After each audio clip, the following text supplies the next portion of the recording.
নজরাত হাজরত মুসলিম জামাতের ব্যবস্থাপনায় পবিত্র শহরে কারবালার জন্য শাহাদাতে কারবালা মাহফিল মাগরিবের নামাজের পর এখন আরম্ভ হতে যাচ্ছে। আপনারা যারা এদিকে বিক্ষিপ্ত হয়ে আছেন আপনারা মাহফিলের মধ্যে এসে পড়ুন। এ পাশে আমাদের সামনে এখন তিনি আসছেন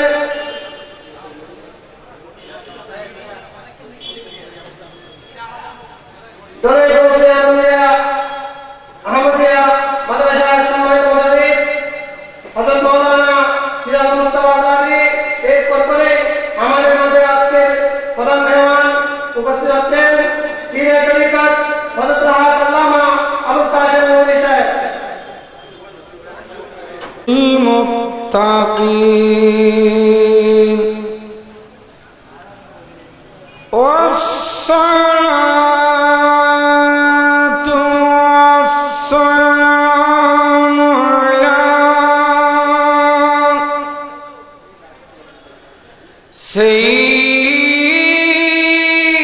سيدنا وسندنا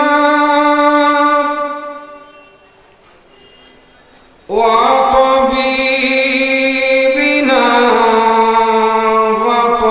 وطبيب قلوبنا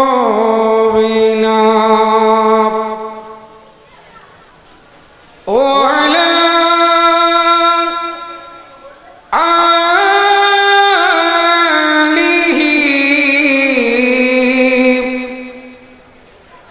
وصحبه أجمعين.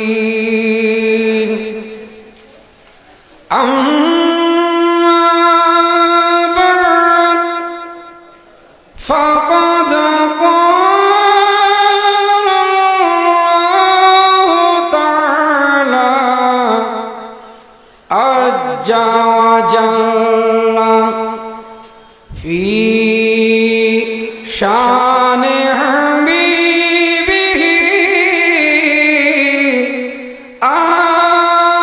آمرا ومخبرا إن الله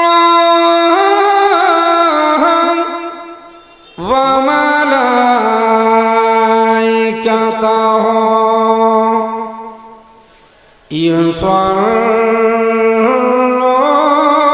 يصلون على النبي يا أيها الذين آمنوا صلوا عليه وسلموا تسليما صلى الله على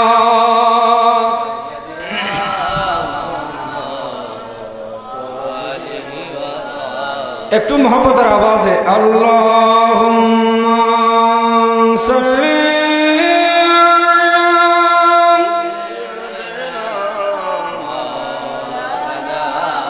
মুহাম্মদ ওয়া আলা আলি সাইয়্যিদিনা ইয়া রাসূলাল্লাহ হাবিবে খালিকি কি তাতুই বরগুদিদা যুল জালালে পাক বেহম তাতুই আল্লাহুম্মা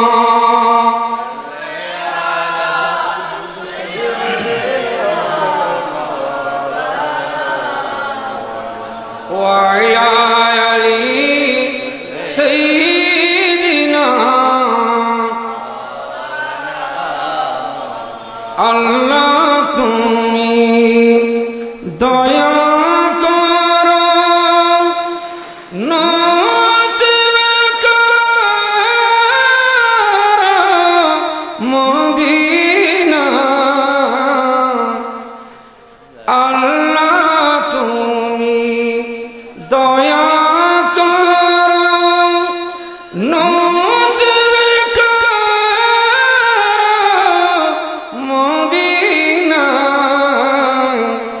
নবীজিকে না দেখাইয়া কবরেতে নিও না আল্লাহুম্মা জোরে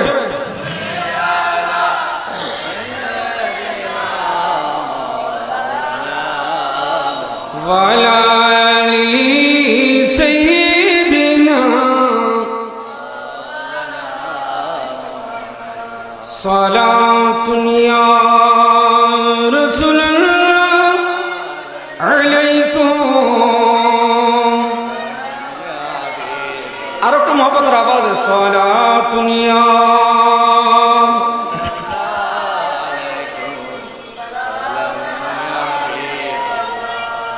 ও সাল্লাল্লাহু আলাইহি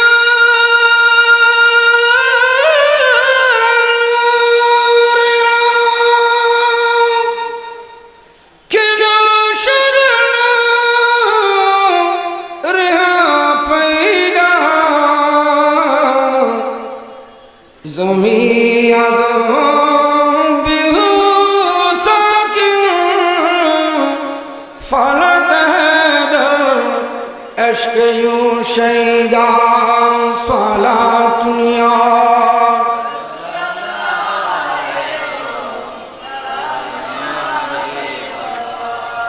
عید میلاد النبی ہے دل بڑا مسرور ہے عید دیوانوں کی تمہارا ربیع نور ہے صلاۃ یا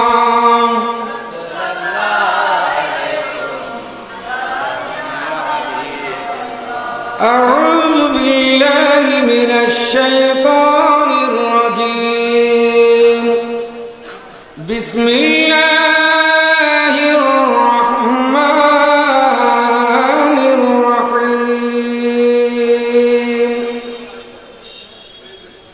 قل بفضل الله وبرحمته فبذلك فليفرحوا هو خير مما يجمعون صدق الله مولانا العظيم وصدق رسوله النبي الحبيب الكريم ونحن على ذلك لمن الشاهدين والشاكرين والحمد لله رب العالمين رب صل وسلم وبارك عليه یاد مصطفی ایسی یاد مصطفی ایسی بس گئی سینے میں جسم ہو کر ہی اپنا جسم ہو کہیں اپنا دل تو ہے مدینے میں یاد مصطفیٰ ایسی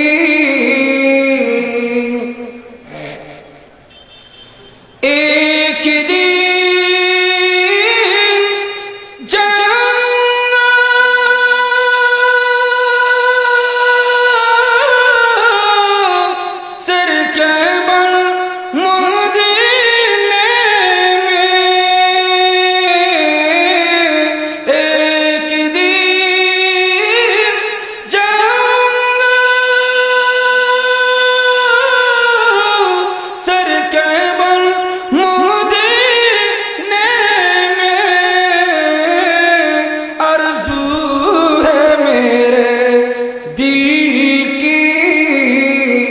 आरज़ू है मेरे दिल की मर जाऊं मदीने में याद मुस्तफा ऐसी याद मुस्तफा ऐसी बस गई सीने में जिस्म होके ही अपना दिल तू है मदीने में याद मुस्तफा ऐसी।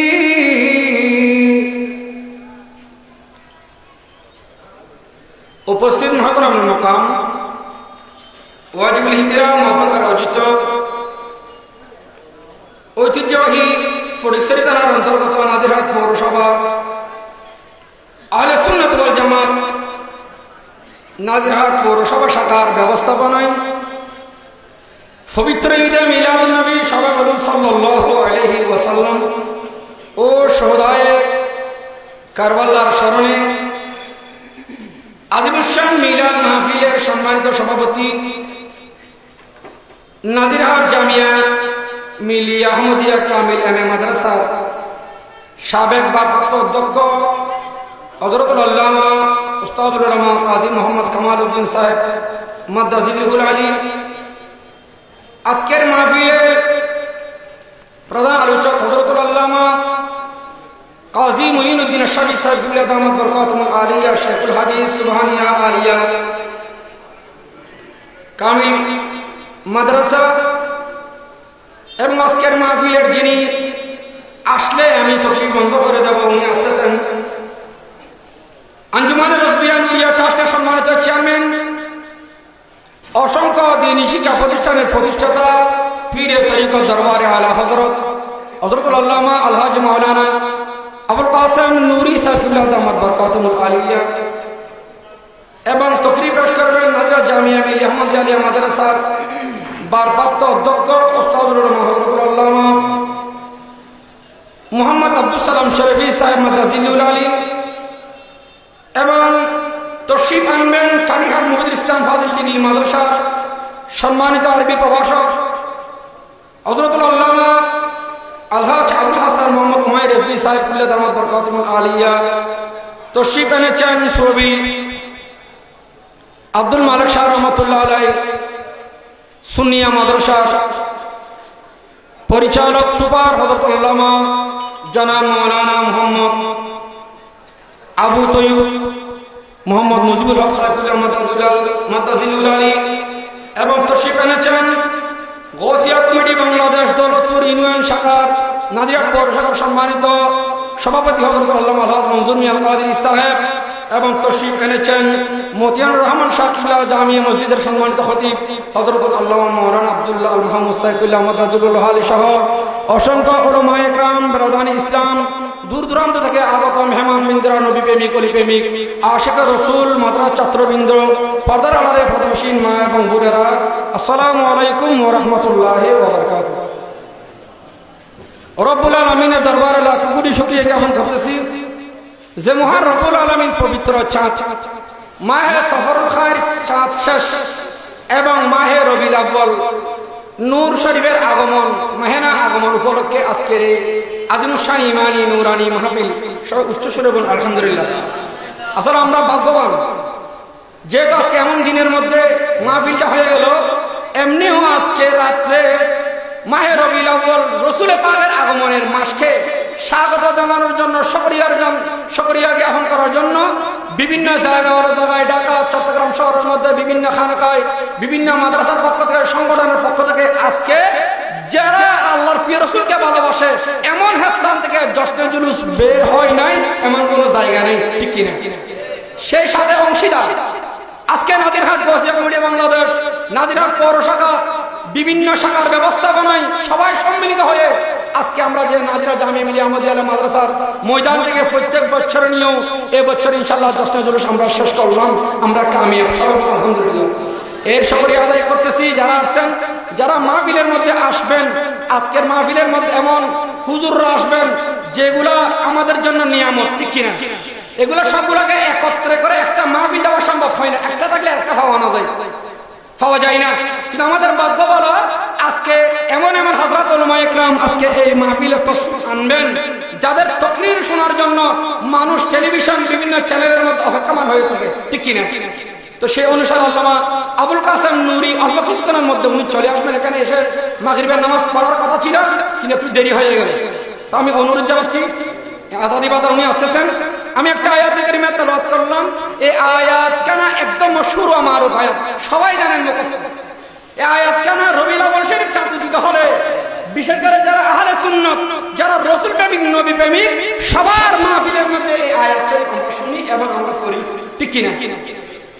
মূলত আজকের মাহফিল হচ্ছে মিলাদুন নবী। মিলাদুন নবী হচ্ছে রাসূল পাক সাল্লাল্লাহু আলাইহি ওয়াসাল্লামের আগমন। আমরা রাসূল পাককে পেয়ে আমরা আনন্দ না বেজার? আচ্ছা বলেন না বাবু, আমরা খুশি না বেজার? আমরা সবাই খুশি, শুধু আমরা মানব নই, রাসূল পাকের আগমনে নবীকে পেয়ে আল্লাহর কায়নাতের মধ্যে সস্তা যত সৃষ্টি করেছেন পৃথিবীর মধ্যে সব কিছু নবীকে পেয়ে খুশি, শুধু শয়তান ছাড়া, ঠিক কিনা? শুধু শয়তান যেদিন রাসূল পাকের বেলাদত হয়েছে, ওই আমি অনেকে গিয়েছিলেন আমার গানের মধ্যে সবাই হাদিস আছে, রাসূল পাকের যে স্থানের মধ্যে বেলাদত শরীফ হয়েছেন, যেখানে রাসূল পাক জন্মগ্রহণ করেছেন, এটা মক্কা শরীফের মধ্যে এখনো ওই জায়গা, ওই ঘর এখনো আছে। তো বিশুদ্ধ রাওয়ায়ের মোতাবেক শয়তান ওই দিন যে রাসূল পাক যে বেলাদতের ঘরের মধ্যে, যে ঘরের মধ্যে বেলাদত হয়েছেন, উনি আসছেন নূর নবী মা আমেনার গর্ভ হয়ে, ওই ঘরের পাশে শয়তান কেঁদে কেঁদে নিজের চুল নিজে ওই দিন চিরে ফেলেছেন নিজে নিজে। নাউজুবিল্লাহ। হাই হাই হাই হাই, কি হয়ে গেল? যেদিন হযরত সাইয়েদনা আদম আলাইহিস সালামকে বানানোর পর সমস্ত মালাকুত সমস্ত ফেরেশতাদেরকে নির্দেশ দিলেন, এই তোমরা সবাই আমার সৃষ্টি, আদমও আমার সৃষ্টি, তোমরা সবাই আমার আদমকে সিজদা করো। আল্লাহর নির্দেশ, বড় নির্দেশ, সবাই নির্দেশ মানলো। কিন্তু আপনারা সবাই জানেন ওই ইবলিস শয়তান, উনি তো ফেরেশতাদের সর্দার ছিল, উনার ইবাদতের কোনো ত্রুটি ছিল না, কম ছিল না। এটা সত্ত্বেও এত অহংকার উনার মধ্যে এসে গেল, উনি নিজেই নিজে অহংকার বশত হয়ে বলতেছেন, আমি কেন একজন মাটির মানুষকে সিজদা করব?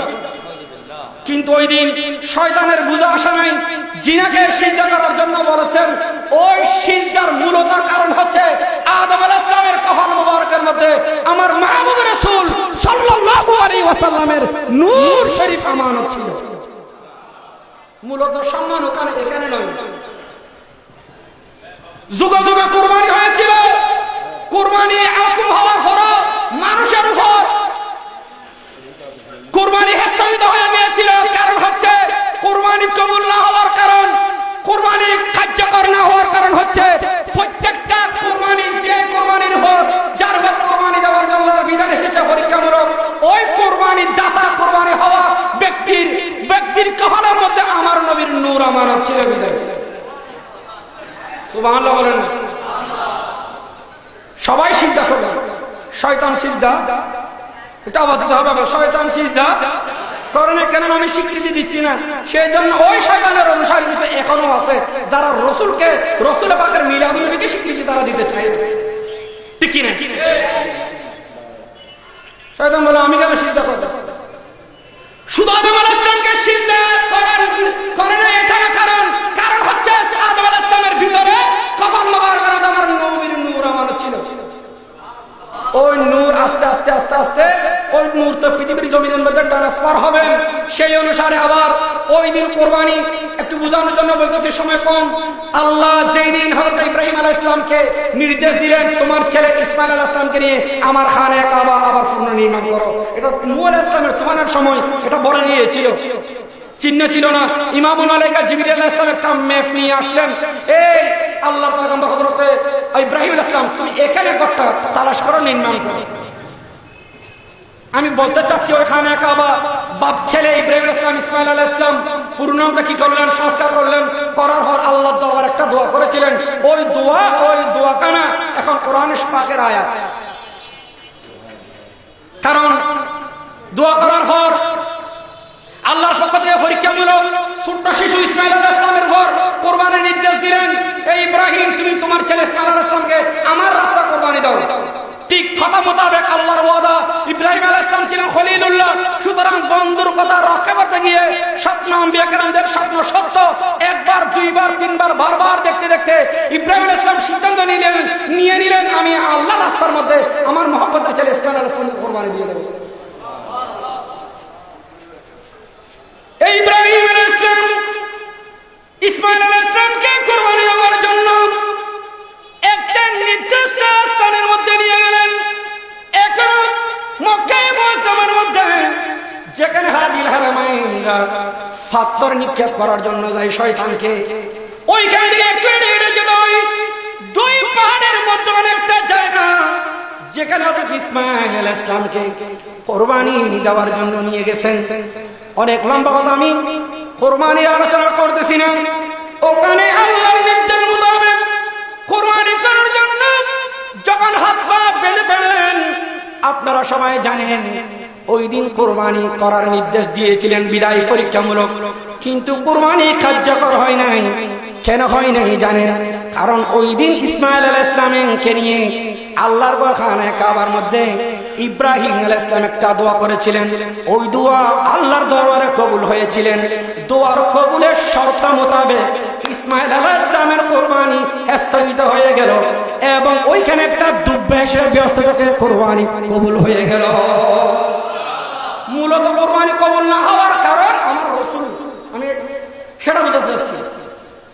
দোয়া করতেছেন ইব্রাহিম আলাইহিস সালাম, বিসমিল্লাহির রহমানির রহিম, রব্বানা ওয়াবাস ফীহিম রাসূলাম মিনহুম ইয়াতলু আলাইহিম আয়াতিকা ওয়া ইউআল্লিমুহুমুল কিতাবা ওয়াল হিকমাতা ওয়া ইউযাক্কিহিম ইন্নাকা আনতাল আজিজুল হাকীম। আয়াত ঠিক আছে? আমি বাবা অবস্থা আপনার ইব্রাহিম আলাইহিস সালাম আল্লাহর দরবারে দোয়া করলেন, আল্লাহ আমি এখানে কাবার জন্য যাই করেছি, তুমি যা নির্দেশ দিয়ে দাও তাই করেছি, এর বিনিময়ে আমি কিছু চাই না। আল্লাহ তোমার দরবারে আমি একটা মনে মনে ইরাদা আল্লাহর দরবারে দোয়া করতেছেন, রব্বানা ওয়াবাস ফীহিম, আল্লাহ তুমি বলেছো পৃথিবীর জমিনের মধ্যে একজন রাসূল পাঠাবেন যেটা তোমার মাহবুব, যেটার উসিলায় আমরা আগে চলে আসছি। আল্লাহ তোমার দরবারে আমার একটা দোয়া প্রার্থনা, ওই রাসূলকে তুমি আমার বংশধর দিয়ে আয়াতিকা ওয়া ইউআল্লিমুহুমুল কিতাবা, যিনি তোমার আয়াত কোরআন শরীফের আয়াতগুলো হিকমত শিক্ষা দিবে, কৌশল শিক্ষা দিবে, দুনিয়াবাসীকে হেদায়েতের জ্ঞান বন্টন করবে, উনি হচ্ছেন আমার রাসূল নবী মুহাম্মদুর রাসূলুল্লাহ সাল্লাল্লাহু আলাইহি ওয়াসাল্লাম।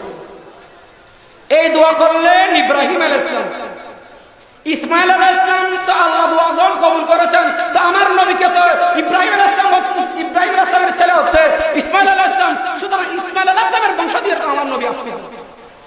এখন আমার প্রশ্ন হচ্ছে, যখন ইসমাইল আলাইহিস সালামের কফল মুবারকের মধ্যে আমার নবীর নূর আমানত রয়ে গেছে, সুতরাং ইসমাইল আলাইহিস সালাম কিভাবে কুরবানি হবে? ইসমাইল আলাইহিস সালাম তো কুরবানি হবে না, এটা তো ইব্রাহিম আলাইহিস সালাম থেকে মূলত পরীক্ষা নিয়েছেন আমার আল্লাহ। এক সাবজেক্ট, দ্বিতীয় সাবজেক্ট আবার আরেক পরীক্ষা। সেজন্য আমার রাসূল বলেন, ও আমার সাহাবা, আমি রাসূল দুইটা জবেকৃত বাপের ছেলে, সুবহানাল্লাহ বলেন, আমি আই দুও জরাইনে বাপের হওয়া নবী হক, আই দুও কি জরাইনে বাপের সাহাবারা আপনার শুনে এটা তো বুঝলাম না। আমার নবী বলেন, এ রাসূল, আল্লাহ প্রথমে হযরত ইসমাঈল আলাইহিস সালামের উপর যে কুরবানির বিধান জারি করেছেন, ওই ইসমাঈল আলাইহিস সালামের কপালে আমি নবীর নূর আমানত ছিল বিদায় আমার উসিলায় ইসমাঈল আলাইহিস সালামের কুরবানি ওই দিন কার্যকর হয় নাই। আস্তে আস্তে আস্তে অনেক দিন পর আব্দুল্লাহ রাদিয়াল্লাহু তাআলা আনহু ওনারা পাচ্ছেন খানে কাবার মতোই যিনি খানে কাবাকে রক্ষণাবেক্ষণ করতেন দেখতেন উনি হচ্ছেন সাইয়েদনা হযরতে আব্দুল মুত্তালিব রাদিয়াল্লাহু তাআলা আনহু। জমজম কূপ এটা বড় হয়ে গেল। জমজম কূপের পানি জমজম কূপ না হচ্ছে ব্যবসার সাথে সম্পর্ক, ওই নাহার আর ব্যবসার পানি উঠতেছে না। মক্কাবাসীরা পানি পান করতেছেন করতে পারতেছে না বিদায় আমার আল্লাহ নির্দেশ দিলেন, এই আব্দুল মুত্তালিব তুমি এই জমজম কূপে পরিষ্কার করো, পূর্ণ খনন করে না। আব্দুল মুত্তালিব আল্লাহর কাছে দোয়া করলেন, আল্লাহ তুমি আমাকে বেশি বেশি ছেলে সন্তান দাও, যেই ছেলে সন্তান গুলাকে নিয়ে আমি আব্দুল মুত্তালিব আপনার বেহেশতি নাহার এই জমজম কূপে আমি পরিষ্কার করে দেব, আবাদ করে দেব। উচ্চ সুরে বলুন না সুবহানাল্লাহ। আল্লাহ ছেলে দিলেন, একটা না দুইটা না 12টা। এগুলো আবার দুনিয়াবি ছেলের মতো না, এগুলো আমাদের ছেলে আমাদের ছেলেরা 1 বছরে যতটুকু পারবে ওই আমার রাসূলের আব্বার ভাইরা একদিনে ততটুকু বেড়ে যায়। আজকে একরকম কালকে একরকম, অতি তাড়াতাড়ি আব্দুল মুত্তালিবের ছেলেগণ অনেক বড় বড় হয়ে যাচ্ছে। জমজম কূপ খনন করা হলো, পরিষ্কার করা হলো, এখন আল্লাহ পরীক্ষা নিচ্ছেন, এই আব্দুল মুত্তালিব তোমার 12টা ছেলের মধ্যে যে ছেলে সবার থেকে প্রিয়, যে ছেলে সবার থেকে সুন্দর, ওনাকে তুমি আমি নাম বলবো না। যে ছেলে তোমার বেশি প্রিয়, যে ছেলে তোমার বেশি মুহাব্বতের, যে ছেলেকে দেখতে বেশি সুন্দর, ওই ছেলেকে তুমি আমি আল্লাহর রাস্তায় কুরবানি দাও। উচ্চ আওয়াজে বলুন না সুবহানাল্লাহ। আমার রাস্তায় দিয়ে দাও। সবচাইতে সুন্দর ছেলে হতে বাসনা করে দেখতেছেন হযরতে আব্দুল্লাহ আমার রাসূলের আব্বা জান। এখন ঝগড়া লেগে গেল ভাইদের মধ্যে। বড় ভাই বলল না, ওনাকে দিতে পারবে না, কুরবানি আমাকে দাও। মেজো ভাই বলল আমাকে দাও, ছোট ভাই বলল আমাকে দাও, ছোট ভাই বলল আমাকে দাও। ওকে দেওয়া যাবে না, ও হচ্ছে আমাদের সবার ছোট, ওকে আমরা খুলাখানে করে মানুষ করেছি, ওর চেহারা সুন্দর, ওর চেহারা দেখলে আমরা পাগল হয়ে যাই, ওকে দেখলে আমরা দিওয়ানা হয়ে যাই, ওকে দেখে আমরা ব্যবসা বাণিজ্যের মধ্যে সিরিয়া গেলে আমরা ব্যবসার মধ্যে তরক্কি লাভবান হয়ে আসি। উনি ভবিষ্যৎ কি হবে আমরা জানি না, উনাকে আল্লাহ রাস্তা কোরবানি দেওয়া যাবে না, আমাকে দাও আর আমাকে দাও। কারণ বাবাজি মধুর শরাব নিয়ামতে কুবরা তো ওখানে সুন্দর লাগবে না। আমার রাসূল সুন্দর, আমার রাসূলের সুন্দর যাবে আলা হযরত। আর রাসূলের যে আব্বা থেকে রাসূল আসছেন, ওই আব্বা আমার রাসূলের উসিলায় ওনার চেহারা সুন্দর হবে না। এই সি কুদরত নিত্রিসু আলা হযরত, এই সি কুদরত নিত্রিসু রেত সওয়ারি ইয়া রাসূল दोनों आलम कोई है, दोनों आलम कोई है, शिकिल प्यारे या रसूल सलात दुनिया।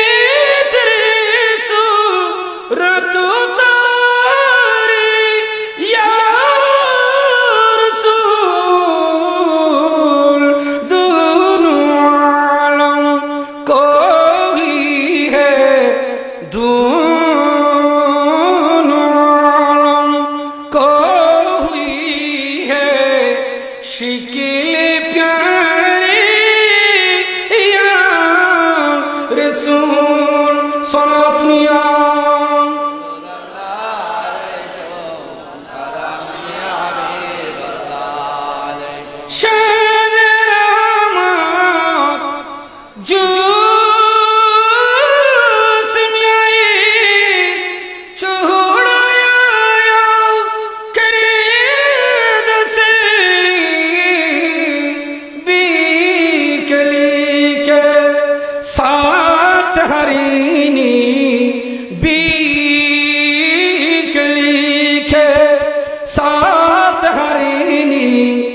আরে জবে পুকারি ইয়া রাসূল সালাতুন ইয়া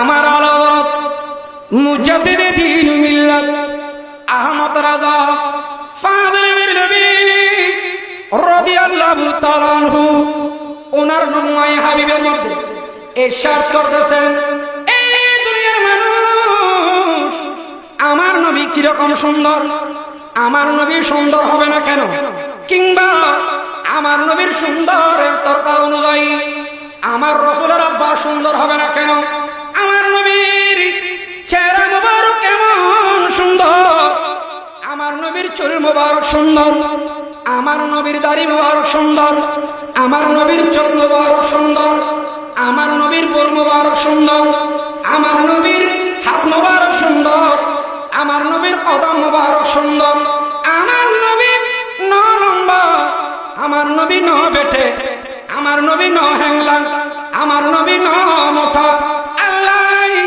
আমার নবীকে এমন সুন্দর করে বানিয়েছেন, পৃথিবীর জমিনের মধ্যে আমার নবীর মতো নূরানি মানব পৃথিবীর জমিনের মধ্যে কোন নবী রাসূল পর্যন্ত বানাই নাই।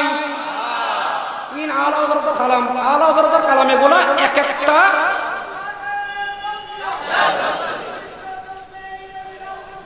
জিন্দাবাদ, এগুলো আলা হযরতুল কালাম। আলা হযরতুল কালাম হচ্ছে এক একটা কোরআন এবং হাদিসের তাফসীর, ঠিক কি না? আমার নবীর চেহারা সুন্দর, কেন সুন্দর হবে না? হযরত জাবের রাদিয়াল্লাহু তাআলা রওয়ায়াত করতেছেন, জাবের বলে আমরা সবাই তো এখানে অনুমান করি একটা বউ দেখতে গেলে অথবা মাইজে সান্দনান সুন্দর হয় না, হয়? আচ্ছা সান্দনান সুন্দর হয় না? হ্যাঁ হ্যাঁ হয়। 15 তারিখকে 14 তারিখ দিন গত এটা গোল হয়ে যায়, এমন সুন্দর গোলাকার হয়ে যায় যে চন্দ্রের রোশনি, যে চন্দ্রের আলো সারা দুনিয়াকে আলোকিত করে দেবে। আচ্ছা এই চন্দ্রকে যদি প্রশ্ন করো, কিরে চন্দ্র তুমি এত আলো কোথা থেকে ফেলে? ওই চন্দ্র আওয়াজ দিতে বাধ্য, এটা আমার কোন নিজস্ব গুণ নয়, আমি চন্দ্র কায়নাতকে আলো দিই আমার রাসূলের নূর থেকে। উচ্চ আওয়াজে বলুন না সুবহানাল্লাহ। সূর্যকে বর্ণনা করো, সূর্য তুমি কোথা থেকে এত আলো দাও, তোমার এত তেজ কেন, এত এত সবিশ উপরে, তুমি এত হাজার উপরে, তুমি এত আলো কোথেকে দাও? বলে এটা আমার কোন নিজস্ব ইয়া নয়, এবিলিটি নয়, এটা আমি আমার রাসূলের নূর থেকে নিয়ে নিই। সেজন্য জাবের রাদিয়াল্লাহু তাআলা রওয়ায়াত করতেছেন, আমি রাসূলের সাথে ছিলাম একদিন চন্দ্র তারিখ রাত্রের মতো আমি বের হলাম, দেখলাম চন্দ্র তারিখ ভুল একদম ফটসা, আমি একবার আমার রাসূলের দিকে তাকালাম, আবার আমি চন্দ্রের দিকে তাকালাম। সাইয়েদনা জাবের রাদিয়াল্লাহু তাআলা উনি হাদিস বর্ণনা দিচ্ছেন, এই বিশ্বের মানুষ আমি একবার আমার রাসূলের নূরানি চেহারার দিকে দেখলাম, আরেকবার আমি চন্দ্রের দিকে দেখলাম, একদম পরিপূর্ণ চন্দ্র। আমি ফরজ করলাম আতাওয়াক্কারু ইলান নূরাইন, এখানে নূরাইন মানে দুই নূরের কথা বলা হয়েছে। এক নূর মানে এমনি চন্দ্র, নূর মানে আলো, এই লাইট মারে ভিতরে বলা হয় নূরুন মানে কি লাইট, নূরুন মানে আলো। এখানে আমরা নূর মানি, এই হাদিসের রাবী বর্ণনা দিচ্ছেন এই দুনিয়ার মানুষ এখানে নূর ব্যবহার করা হচ্ছে, দুই নূরের কথা বলতেছি। একটা নূর হচ্ছে প্র্যাকটিক্যাল, আর একটা নূর হচ্ছে থিওরিক্যাল। কি মানে? আল্লাহর প্রিয় রাসূল সবাই বলেন সাল্লাল্লাহু আলাইহি ওয়াসাল্লাম আমাদের কাছে একটা স্পষ্ট নূর, যার বর্ণনা আল্লাহ কোরআন কারীম ফুরকান হামিদের মধ্যে বর্ণনা দিয়েছেন। আমার আল্লাহ বলেন বিসমিল্লাহির রহমানির রহিম, قد جاءكم من الله نور وكتاب